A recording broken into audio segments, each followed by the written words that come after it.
And we are live. Good late evening, ladies and gentlemen. Welcome to Bigfoot Odyssey's Late Show. Got a good show planned for you tonight. You know, we do the researchers reports on Wednesdays, 7 p.m. Central. The Late Show is just kind of a spur of the moment. I normally reserve the researchers report for researchers, usually.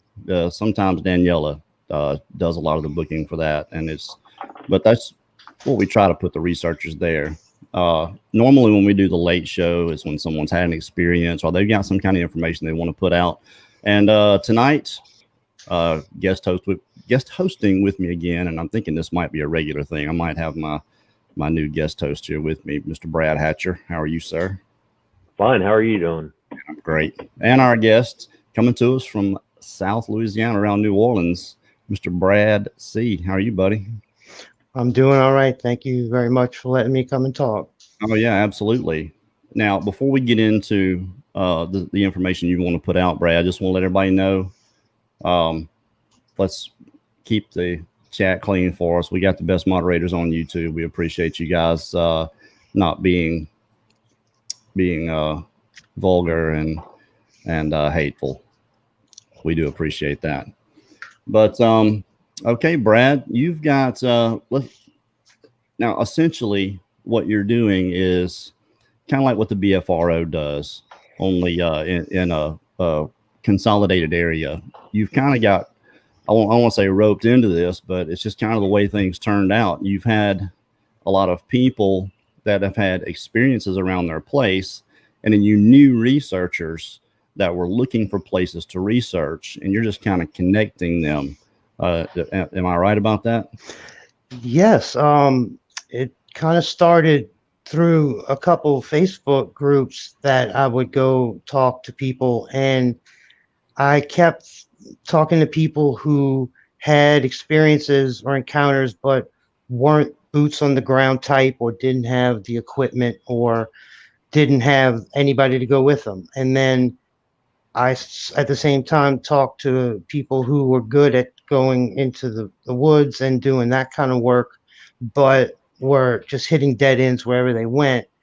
And it just started to come to me that if we could just combine these two, it really would make sense. And so as I asked around, I didn't ask for people's direct locations, but I started to see that a lot of the sightings were, next to the rivers. And if somebody were to hear knocks outside their place, or maybe a whoop or something, it wasn't hard to talk to somebody 10 miles away who might have heard the same thing. And then that would help triangulate where, the Bigfoot or whatever creatures might be.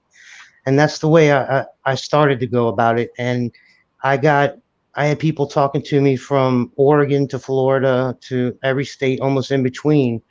And I kept finding the same thing, where people had nowhere to go, but knew where things were happening, or vice versa. So that's how it all came to be in the beginning. Well, before we learn a little bit about you, I want to let everyone know, if you have activity around your place and you don't feel like contacting the BFRO, or it can be a long time before the BFRO responds. I think what Brad's trying to do is get almost real-time reaction, or at least next day or the day after, to get someone to come out and look for you or investigate, see what's going on, help you out if you can. It's I commend you for doing it, because you're doing it. It's you see a need and you're stepping up and you're actually doing this. So I want to do this right quick. Anybody that wants to contact Brad, is Cusimano? Cusimano. The CU is like a Q. I got you.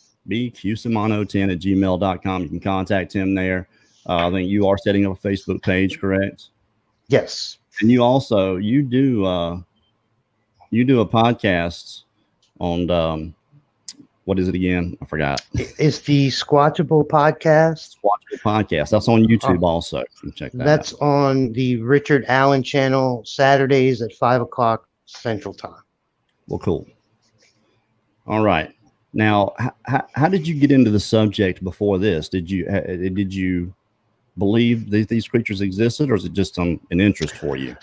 Well, kind of similar to a lot of stories you hear. Like around the third grade, I gravitated towards the Bigfoot books I found in my school library. But I also have a very outdoors family and friends where, we were crawfishing when I was 5 years old, and I spent a lot of time out in the woods, was taught how to track, and we have a lot of nuisance animals in our areas, and got good at that. And it wasn't too long, probably early teenage years, where we would be in the middle of nowhere and find, like, we didn't think they were footprints at the time, but we could say that looks like somebody's been walking through here, and nobody on earth comes in here. So those similar type things you hear about. And then I grew up like most people, like In Search Of was what I watched. And then Right. when Monster Quest came around, I was like, oh, so there is a very larger world out there. And that helped me find bigger and better people who, you see at conventions, and to find that there were conventions. And one thing I noticed, like with the BFRO, they do take great sighting reports, but in one of my areas that I actually go to, the only reports they had in there were from the 1980s. And I'm like, well, there's no way to come close to following up on that. So I started, and then literally started talking to people and going to their areas, which led to what, the issue I'm trying to bring out tonight. Well, did you try to model yourself or how you go about it after anybody or any group, or were you just, taking it as you saw it? What I did, and again, I just got this from what I was taught growing up, is okay, if I have, even just like if I was hunting, if I have something that I'm looking for, okay, if it's a bipedal creature, I went through my state and found the waterways, find where the animal migrations, where the food grows in what seasons, and from there chop down where are the best places to look, and then went about where was public and I could actually go to. And from there, I started to get to, and this was 2013, I really started to hit some places where I found structures. And I'm going to say again, I'll call them footprints. I never had casting stuff with me to cast anything. I did find what could be hair that is unusual for anything that would be in the woods by me, but I also didn't know where to send it. And that's another thing I'm trying to bring, is places like that where people don't know where to send stuff if they find it and who to send it to.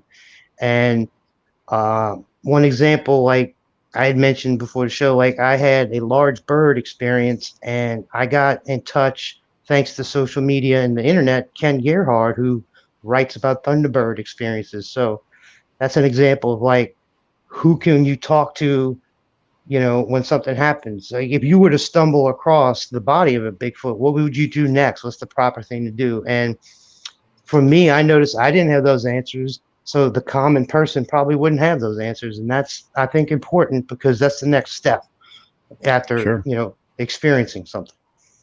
Well, and and especially now, if you do see a print, everybody has a cell phone. You can, instead of casting, especially in Louisiana, you can always side by side with your foot and get a pretty good picture of it. Yeah, it doesn't take long here for everything to get flooded. One good rain and you lose everything. So phones are a really good thing to bring out there. And that's something, if people are second guessing a video they see, if it's 20 seconds or shorter, I wouldn't put too much stock in it. So, because when somebody sees something interesting, like you film till your camera runs out or your phone dies. And at least that's what I've noticed. That does happen a lot. I do want to say this. The reason that Brad C is blue, it looks like he's underwater, is he's outside under the bug zapper. That was the first question I asked. Why are you all blue, man? So I can see that. I can see people commenting on that. why is this guy all blue? Yeah, he's outside of the bug zapper. I think it's cool. Looks like a nice, cool filter. Anyway, but I can tell you right now, I'm going to be sending you a lot of stuff because I get a lot of stuff. I get sighting reports. I get hair sent to me. I've got 2 envelopes with hair in them right now. I'll get with you on sending that stuff to you, and just putting. I can put a lot of people, send them your way anyway. So, okay, good. What is this? What is it? Thank you, Miss D. I appreciate that very much. Thanks. There you go. So when you started doing this, how long until you really like found something that made you think, oh, this is, what I want to keep doing, or what I want to keep following up on? It really wasn't too hard for me because my major in college was wilderness studies. Like that's what I really wanted to do, and I had a hunting phase in my life, and I went through that, and I don't do that really anymore. So I wanted to be outdoors, and what better than something that nobody has officially discovered yet. Now, at the same time, I find that's a big problem because that's kind of like why a lot of people, like these groups, turn into cliques, and you find infighting within Bigfoot groups, which is weird, but it's kind of a race to the finish with some people, and that's the wrong way to go about it. And people who don't want to work together. So that's again where, and I say about 2011 is when I had my actual a Bigfoot experience, and that was the thing that set in stone for me. Like, oh, there is some, I can't go further with this. So, and I've been going out in the woods looking for that ever since. Well, so you did have an experience in 2011. Yes, it was October 23rd, 2:30 in the morning, Bienville National Forest, Mississippi. The person I was with, he owned 6 square miles of private land, so there was no chance somebody else was there. And there was no moon, so it was pitch black except for the stars, and you could hear a pin drop. And within 10 yards of us, I say a boulder because it was like I couldn't have lifted it myself, was thrown into the creek next to us. And then we spent about an hour and a half looking for any animals that could have done it, anything that would have fallen that could have done it. And that's the only answer we could come up with. And for about probably almost about 2 years, we never told a story other than something hit the water. But even to this day, I don't see anything else that could have happened because no animal ran off, nothing was in the water, and it was out of everywhere in this whole area. It came at us, and it had to be thrown because the splash was so big, and there's no mountains around there that a boulder could have ran off. We weren't a higher elevation. So after doing the math, I can say something had to be thrown at us, and it was pretty, one of those that makes your hair stand up. And we didn't just freak out. We took the time to examine where we were and put it all together. And I can still say I don't see any other way than something picked up a boulder and threw it at us. And this was in Bienville, right? Sorry, Brad. No, it was near Forest, Mississippi. Okay, the Bienville National Forest. Yeah, if you were to look at a map of the Bienville, we were literally like right in the middle, and then Forest is like the nearest town right above us. Right. Well, the reason I say that's where we recorded our second documentary we did with Invest. MK Davis came down, did an interview with us, and that's where in that area is 30,000 square acres. That is where they researched, and when there was 6 people and a little booger dog. And one of the best tree structures that was without a doubt manufactured. It did not fall that we'd ever seen was in there. And plus, all the evidence that Invest has collected in there. I wish they were still doing it, but I think they had to quit for different reasons. But yeah, we've been in there filming, and there's definitely activity in that place. Sorry, Brad. Oh.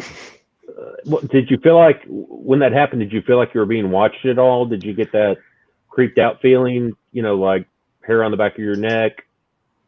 right after the splash, and for that hour and a half that we were there, it did feel like we weren't alone. And you could tell everybody was on edge. Like, we carry guns with us just for our protection. But when that happened, we all drew our guns. And like, that's not like us. Like, we don't, unless we feel in danger, would we do that? And we didn't coordinate, we didn't talk to each other the whole time, but we kept doing the same things, kept looking around and feeling uneasy. So definitely. And if it was a Bigfoot creature, I must say that thing had to stand still for that hour and a half to wait till we leave before it left, because you couldn't hear anything, any noises at all. So it was really creepy.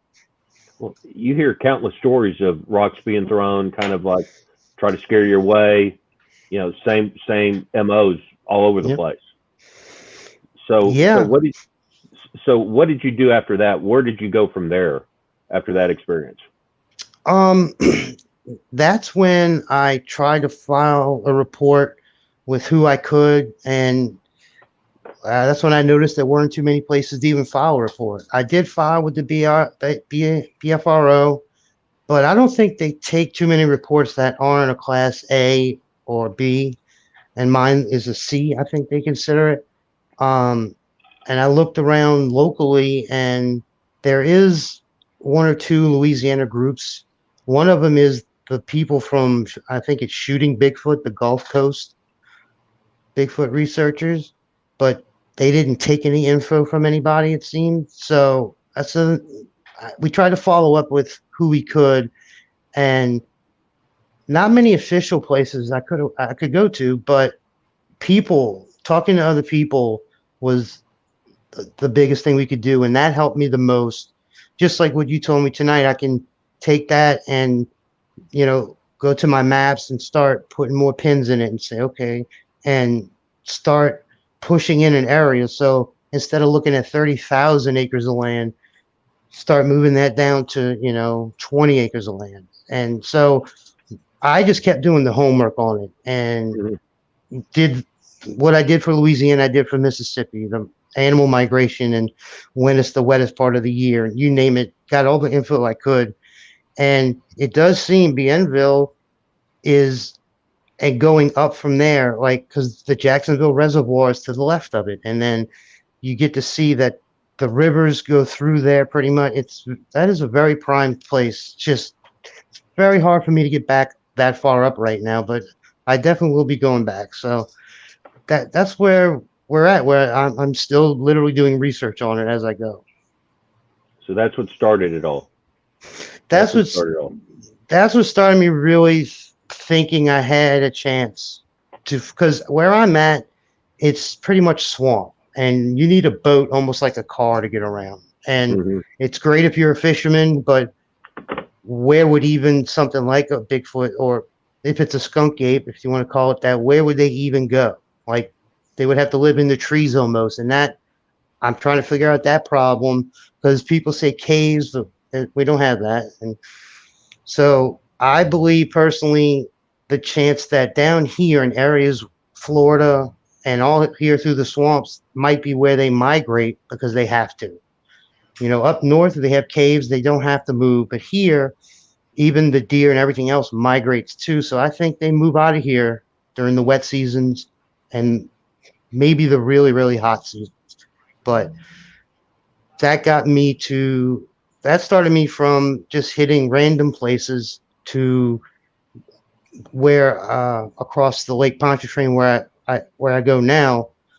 That helped me narrow it down to that bottleneck, and consequently, where I go, there's rivers that go straight up through Bienville National Forest. Like, the waterways are really a key, and I did meet a lot of people who live on the far corner of the national forest, and then some on the other corner. So that's the theory I was bringing to y'all, where just talking to normal people who might not even go out, it brings it all together. And I think we could start looking in tighter patterns in smaller areas instead of 30,000 acres. So that event did set off where I was able to push the research instead of such a grand scale. It made it a lot easier, put it that way. Well, it got you focused. Right. It gave you an idea how to move going forward. Right, because if you watch like the Finding Bigfoot show, I couldn't go to any of these places they go, and they had the chance to go. Like, and there's no mountains around me, so you have to really pick where you're gonna go, or you're gonna be swimming a lot, or it's gonna be thorn bushes the whole way. So that doing the research to even the elevations of where we go, and there's a lot of numbers involved, but I'm one of those people that can do that work and still go out. But I was lucky enough to meet a lot of people who can't go out because they're disabled or they just don't have the money, you name it. But those people became invaluable to where they were helping me gather the info and they were helping me keep track of other sightings. So I think if my viewpoint is, if to put that on a grander scale, that's where you could have, okay, somebody had a sighting 2 days ago and we can react on it instead of citing reports that are 10 years old. So yeah, creating your own database, basically. Yeah, almost in real time, where we could maybe get to in a couple of years where somebody can go online, have a sighting report, and somebody who lives 5 miles away can go into those patch of woods the next day and then see if they find tracks. And then those tracks are going north, see who lives north, and just keep going and almost push the creatures in a direction we want. Now, I know that's hard and that sounds ridiculous, but that's just the way I think of it. Like, we might not be able to do that, but this is the thing here is I don't really know anybody else that's doing this. And to me, it's important if you're going to do research and collecting actual research, collecting information and putting all these pieces together and making and drawing corollaries. And if you find enough information that is consistent, to me, it's going to be a lot better, easier to locate these creatures, for lack of a better term. I get kicked in the teeth over calling these creatures and things, and creature just comes from the word create. Right. We were all created by some whoever you believe in. We were created. That's how I see it. So I call them creatures, beings. It's important because, like I said, I don't know anybody else that's really doing that kind of work. I know there's people that want to put together databases, but they're not doing, I guess, the due diligence like you are, going out and actually getting information and then getting to the point where people are actually bringing information to you. I'm going to send you a bunch of stuff. You're going to be probably hearing from me quite a bit. And again, I just want to say this again. If you have experiences around your house, and you want to get a researcher to come around, or you are a researcher looking for a place to go, you can contact bqsimano10@gmail.com. That's Brad C., also known as ChuBs.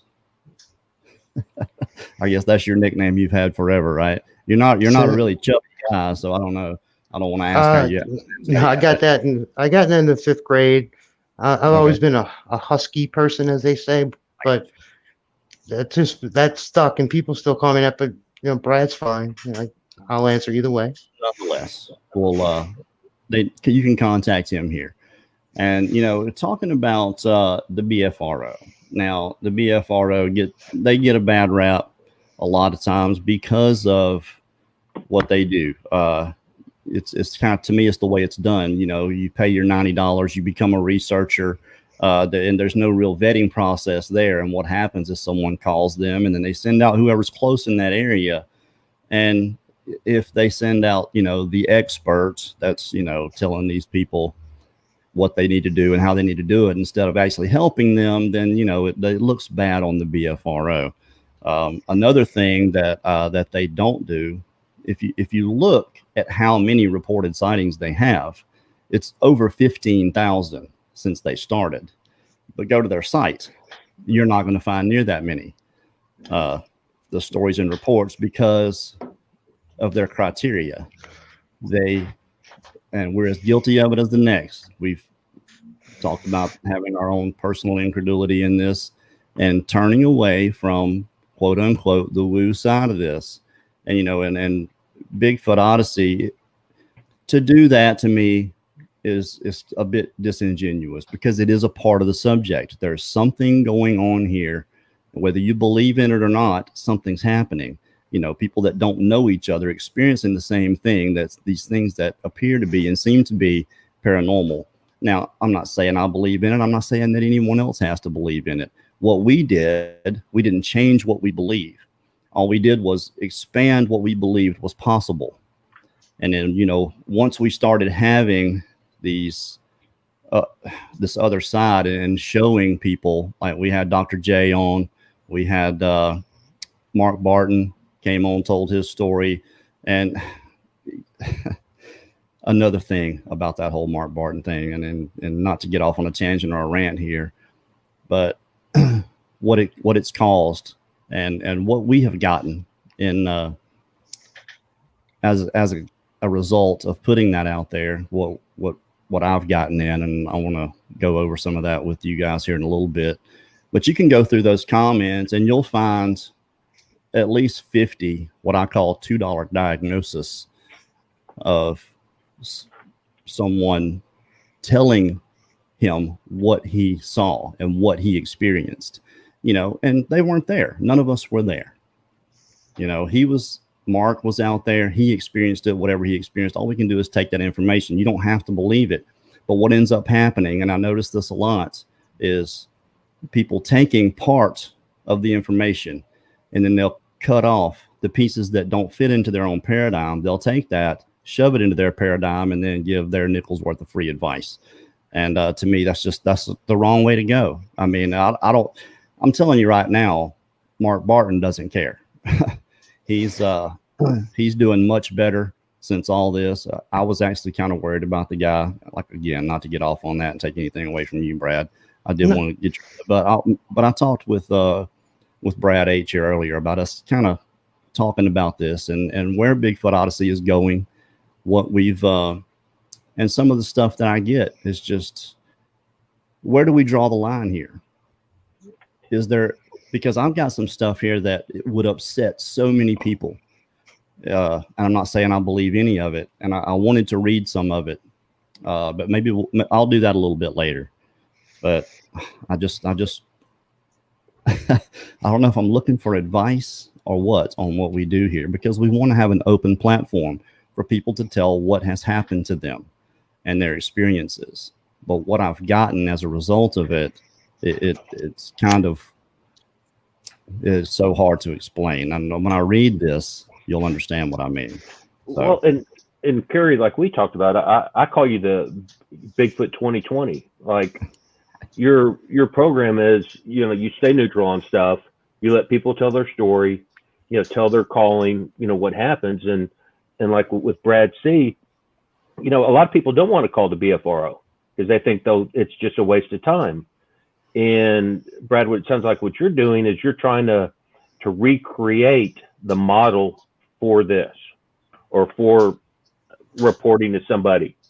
And, I think that's important. But, also to what Kerry's doing, he's the only person who's doing what he's doing right now. And I think that's very important. And that allows a lot of people, to discuss what they're doing, like yourself, and, discuss like Mark and Dr. J and stuff like that. So I think it's, too important right now.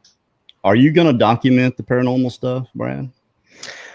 The way we do it, my friend who we grew up together, and he's the one who comes out with me.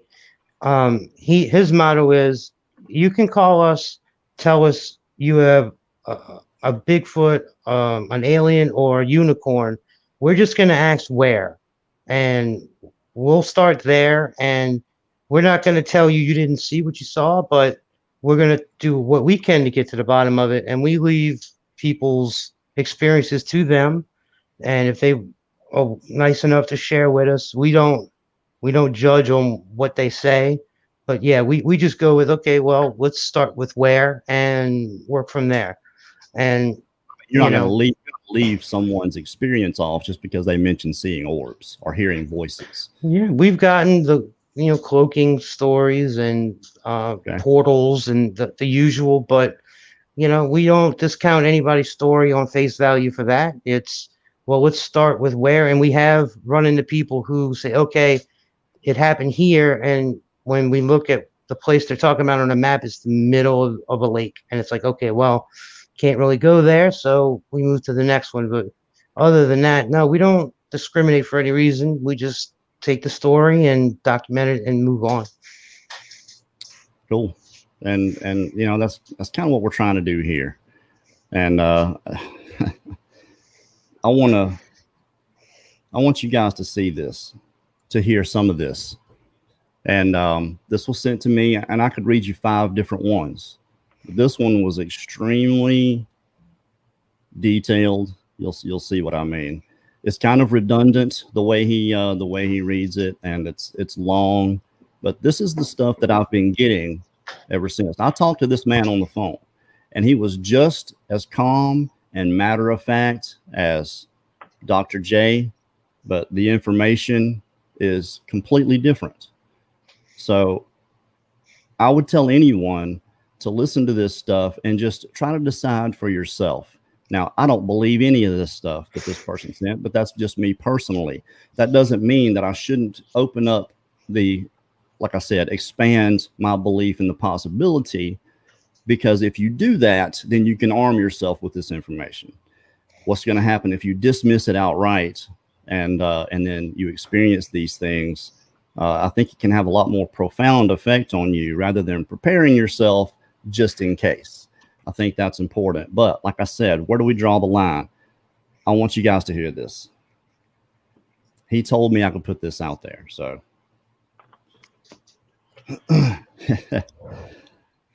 here we go.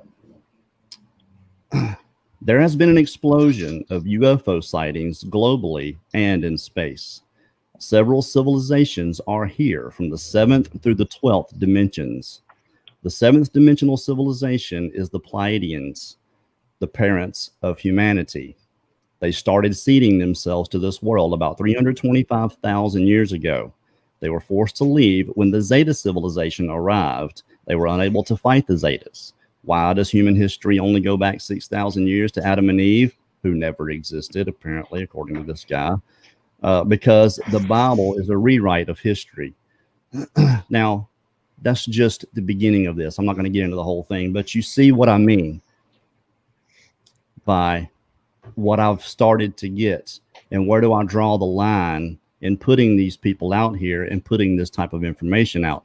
Now, there's some stuff in here that I would not say is harmless and would cause a lot of dissension, which is what we don't want to do. But I guess is what I'm looking for is some advice, because I've never delved into this. I'm not saying I don't believe any of it. It doesn't fit into my paradigm because it's not what I've experienced. And I'm trying really hard. I don't want to turn my back on it because it's apparent to me that something is happening here.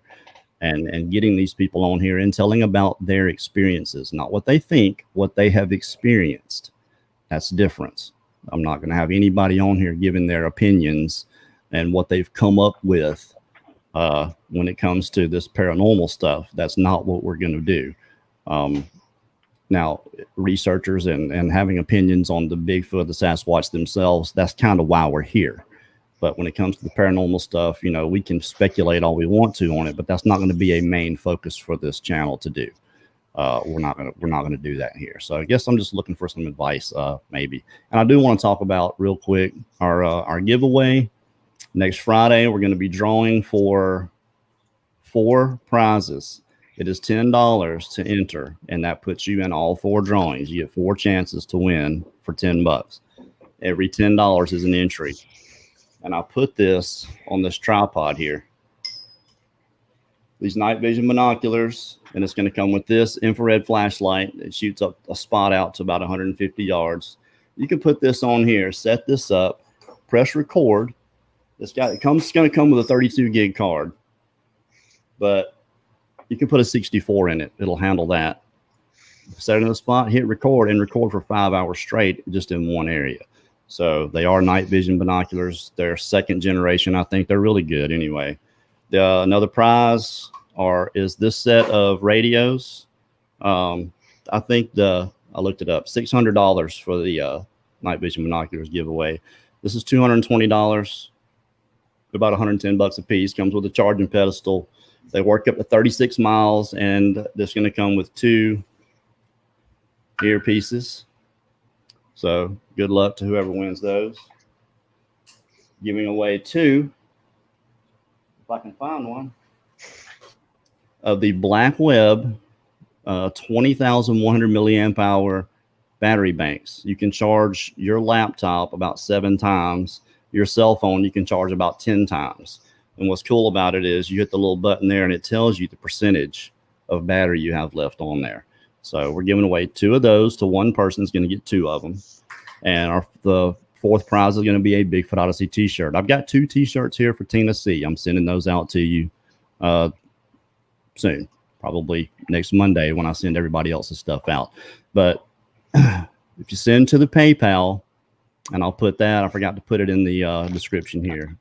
Send that to the PayPal, it's $10. And if you do not win, this is important because we have to do it this way. If you don't win a thing, and that means if you put in 20 bucks and you do win something, it's going to start on October 1st. I'll be sending all of your money back to you. So essentially, it's not costing you anything to enter this except for consider the savings for until the beginning of October. And I have to do it that way. Kind of don't have a choice. We appreciate everybody that helps us out here. We weren't going to ask anybody for donations, so I said we got this extra equipment here. We'll do a fundraiser for it, and we appreciate everybody that's in. I think there's 78 something entries in right now.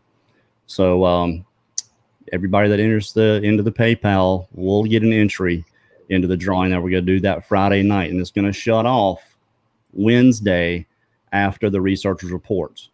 Or we'll go till midnight Wednesday after researchers report. We'll shut that off. Okay, I think I've done quite enough talking. Okay, now, I have a question for you, Brad. Yeah. Like, when did your experiences when you started going out? When did they start ramping up, or has it just been gradual, or what's your typical call? I wouldn't. The difference for me is I don't think it ramped up. I think I started to notice more. Like, I don't think 20 years ago I paid any attention to what could be a structure, let's say, or like a wood knot compared to a twig snapping, or being able to compare it to, or anything that I like now listening to a podcast or somebody reading off somebody's experiences or just a story. I take that information and I started to notice more, where when I went out, I wouldn't notice or investigate what might be a footprint. I might see something and go, oh, that's odd, and move on. But after my experience and the internet became such a place to find anything, I think I just noticed more, and that was the key.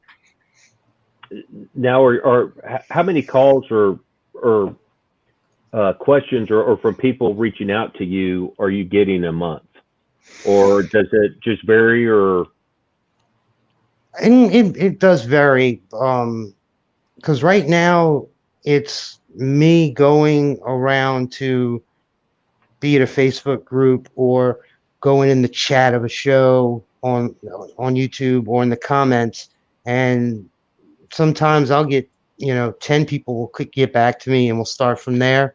Sometimes one person. So it does vary, and it depends where I go. Like, I noticed, like, social medias like Facebook, I get a lot more activity and people talking to me compared to something like YouTube, where some people do talk, but people seem to be more hesitant when it comes to like YouTube to get into more detail.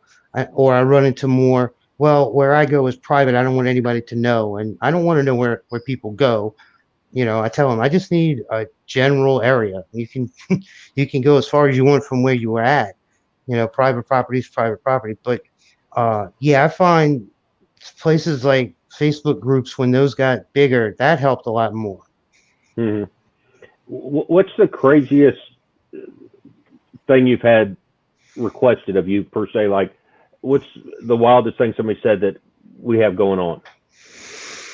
Well, tell you the truth, out here we have the old plantation houses, and some some are like open for public where you can go through the tour. And I've even spent the night at one. You can do a bed and breakfast situation, but some are run down and nobody really takes care of them. And there's a city called Chalmette out here, I know it. about 30 minutes from where I'm at, and one of their plantation houses.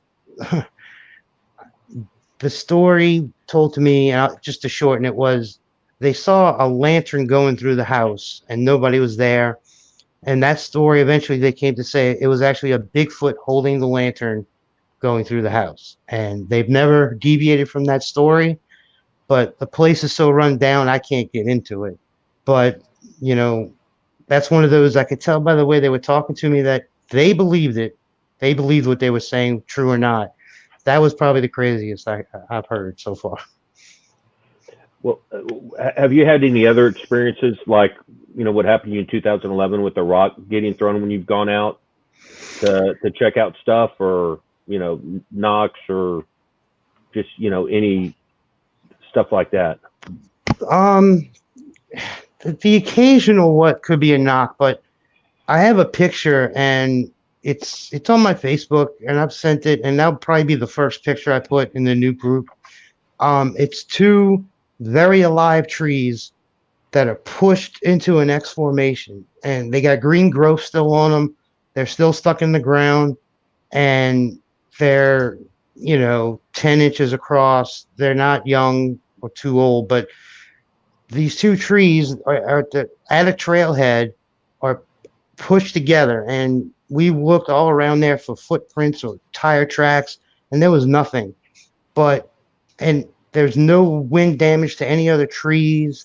It's very odd, and that's one I chalk it up to something like Bigfoot, because there's no other explanation.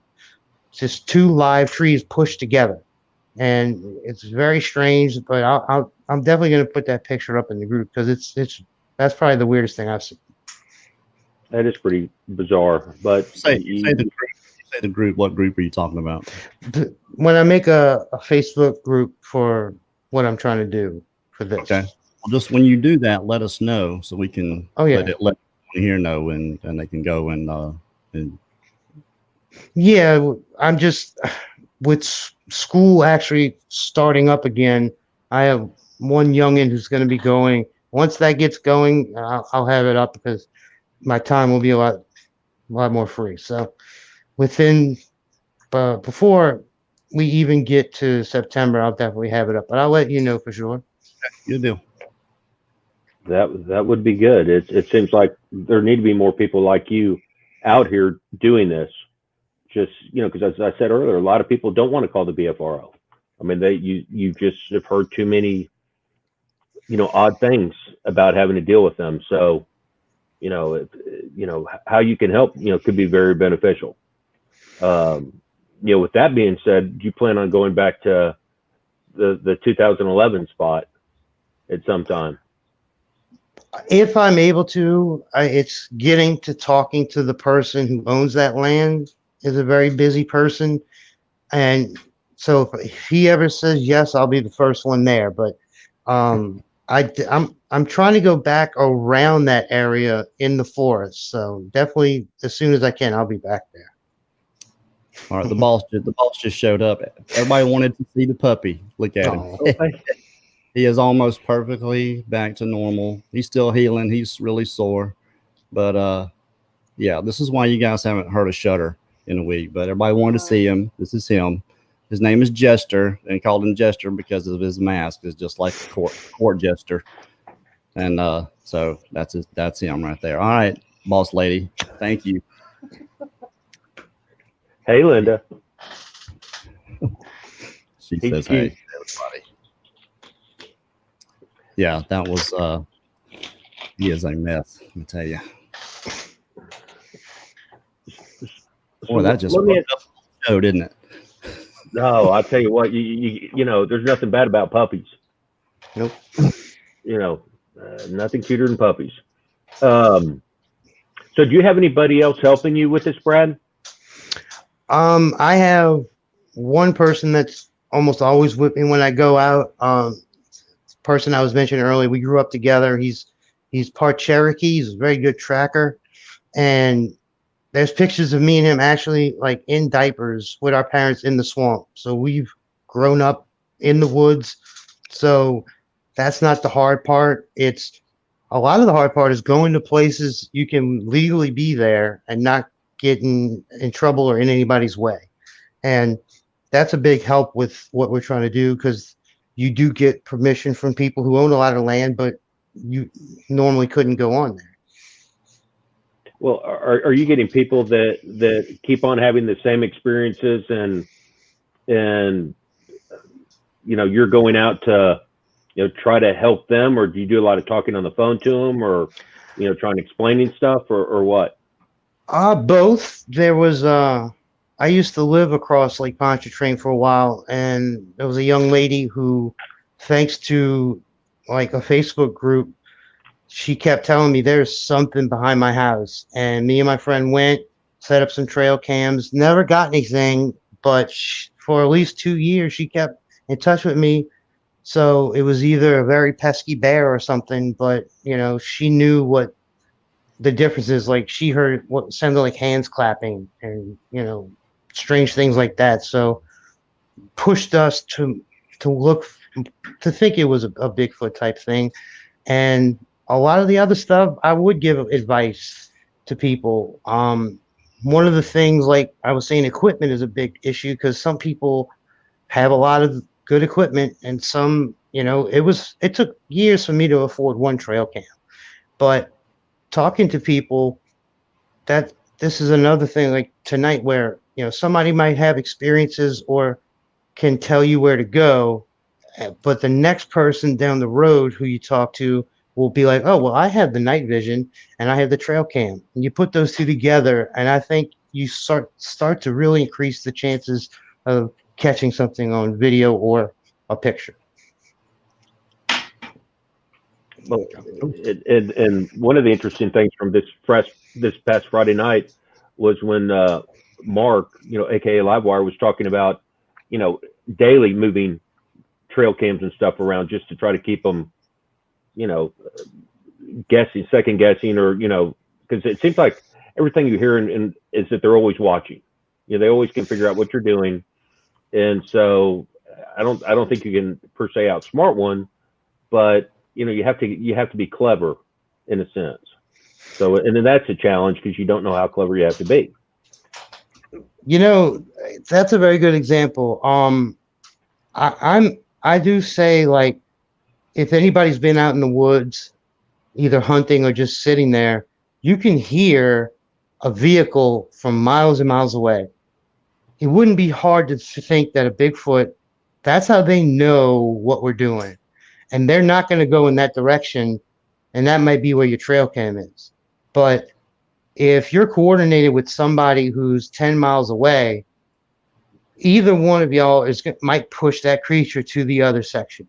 So I think they can, they can hear us coming from a long ways away, but they can't hear everybody coming or everything that's going on. So that's the thing. I'm just trying to figure a way to increase our chances without working twice as hard, if I put it that way. Yeah, you're doing all the work up front. That's it's smart as far as I'm concerned. Well, so, do you have a problem if somebody says, "Hey, come out and spend a couple nights out here in the woods? We got some, funky stuff going on"? No, if I had the time and I get to know them and trust them, and let me just throw that advice for anybody: don't just go to somebody's land that you don't know too good yet, or too well, because you always want to be safe. But no, I'd be happy to go, and we're big on throwing up a tent. We're good at that, so we have no problem. We've done it to about 5 or 6 people who were nice enough to just say, "Go, this is my land. You can go anywhere over here." And we didn't go anywhere near their house, but we got to inspect the land, and we do a lot of the research beforehand. Like, I have a thing about maps. I love maps, elevation, and finding out, like, where the waterway goes and such. So again, trying to push my chances down to a bottleneck area. But no, I've never had a problem if the people seem right, helping them out and going to that place. Well, I guess doing what you do, you have to be able to do that. Yeah. So where do you see yourself in, like, a year from now with what you want to do? If it was going the way I'm thinking, somebody were to have, a Bigfoot experience, and the next day they go online and they go find somebody close to them, and from that chain get to the people who are boots in the ground, and the people who are ready to go out and do cast prints and put up the right equipment. So for me, I'd like to be one of the people who can go out and do it, but I also enjoy taking down the stories and putting them in an order to where the next person can come and read the info and take from that and find out where they're going. Once again, like when BFRO reports, some just say buy Interstate 5, and that really doesn't help. So, and I know they're only doing as much as they can, and some people don't give too much info, but I'd like to see it, where it's interactive enough to where, and people do it today. I see people talking in these groups. Like I told people where I lived, and somebody be like, "Oh, I live, 30 miles to your west." That's the start of that connection, to where in between those 30 miles we can meet 4 more people and start that chain. And again, I don't think it would be too long to where, using the reports and the activity we know about, bottlenecking a Bigfoot into an area to where the boots on the ground people have the biggest percentage chance of running into them. Okay, so it sounds like you want to start like with a regional database first. Yeah. Okay. Yeah. I mean, I'm literally drawing dots on maps at this point, but I'm going to work I'm not the most computer savvy person. And that's another thing where people could help me with that, where, I'll start the Facebook group, but I need people to help me with the doing the skills it takes to do good computer work. But that's the whole point of this, is meeting the right people, because not everybody's good at everything, and, broaden the scale of who you're running into. Well, that was part of the reason for having you on here, was to get your information out there, what you wanted to do. Anyone interested can email you right here, bqsamano10@gmail.com.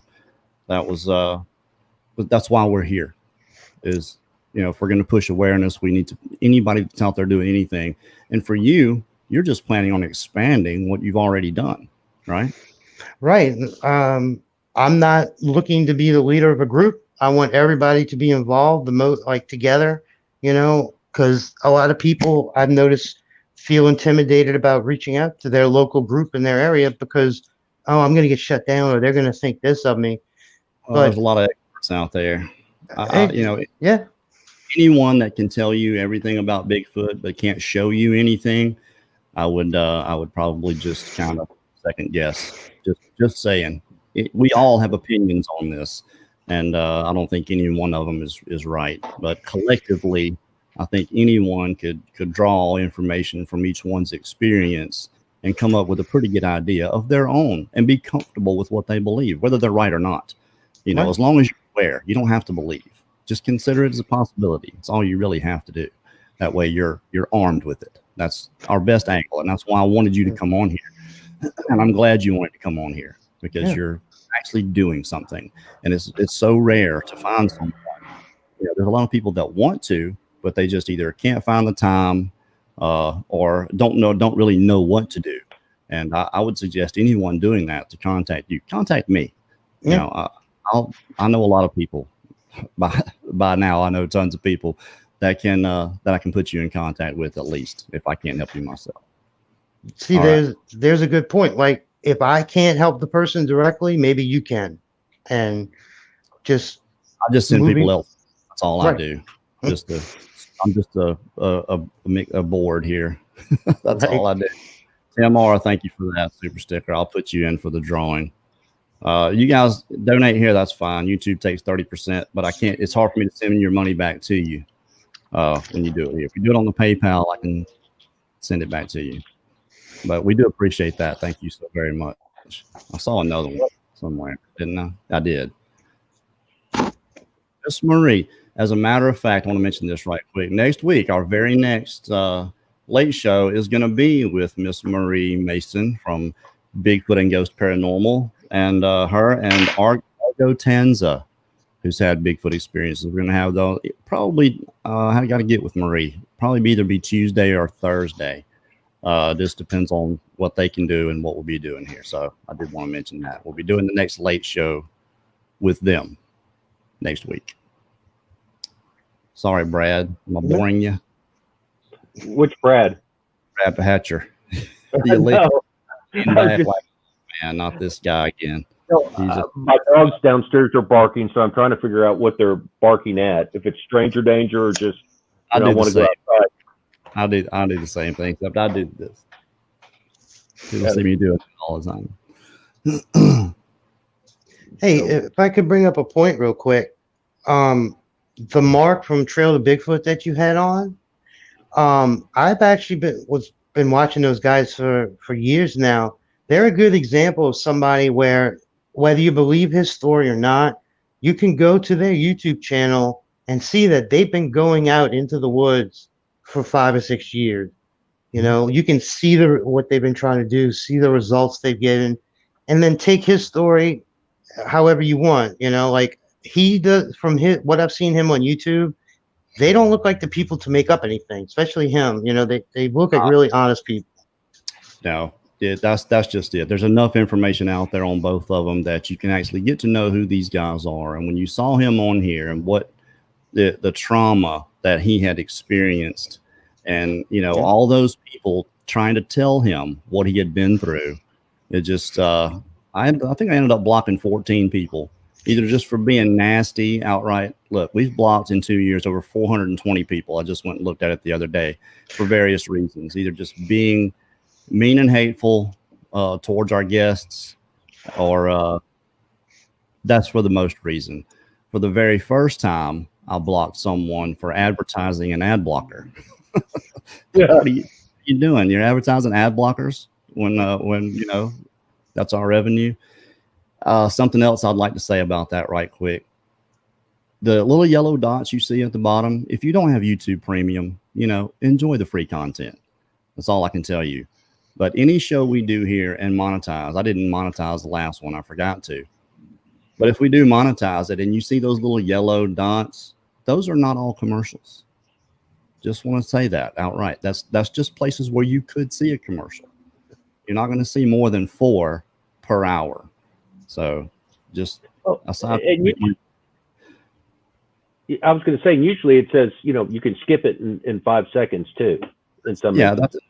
But they look and they see 20 yellow dots in the first hour and like, oh, it's full of commercials, and then they'll make a comment. I'm like, you didn't watch it, did you?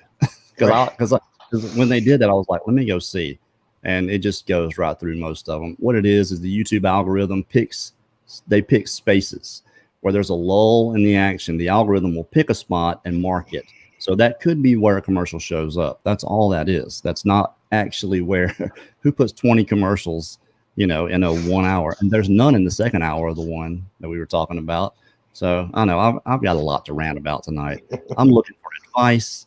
I'm just, I need help. That's what I need. Are we going to have football or are we not? Yeah. That's the one question I'd like to have answered.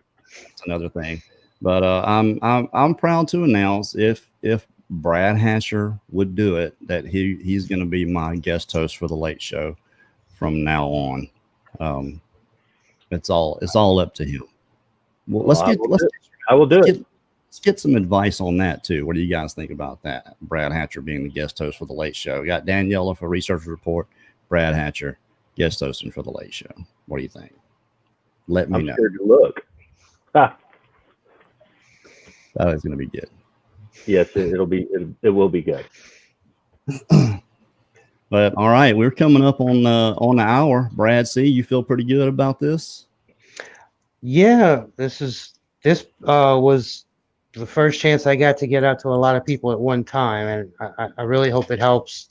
And this could be the start of a really good experience that we can all share together. Absolutely. I'm all for it, man. Any help that Bigfoot Odyssey can give you, we're here for you. Absolutely. You got my number. You call me, text me, whatever you need me to do, and we'll push whatever you got. So you can contact Brad C at bcusimano10@gmail.com. Once again, if you've had an experience, you need a researcher, or you're a researcher looking for a place to go and check out, contact Brad C. Or if you want to help out with the new Facebook page, come and be looking out for the next live show, late show next week, probably Tuesday or Thursday. I'm not sure. I got to get with Marie Mason and Argo Tanza about when they want to be here, and that'll be 9:30 p.m. Central, either Tuesday or Thursday. We'll have that show. But I want to thank Brad C for coming on. Thank my guest host tonight, Brad Hatcher, for being here. Thank you, Brandon Shoma, for that $2 super sticker. You are the man. Well, I think that was probably an accident, knowing Brandon. You probably. Thank you, bud. I definitely think we need more people to do what Brad C's doing. So it only helps. Definitely. So you can contact me always. Anybody. I put my phone number up here. Chrissy, call me. I'll get you in contact with somebody. But thank you all for joining us here tonight, and y'all be good. Thank you very much. Good night.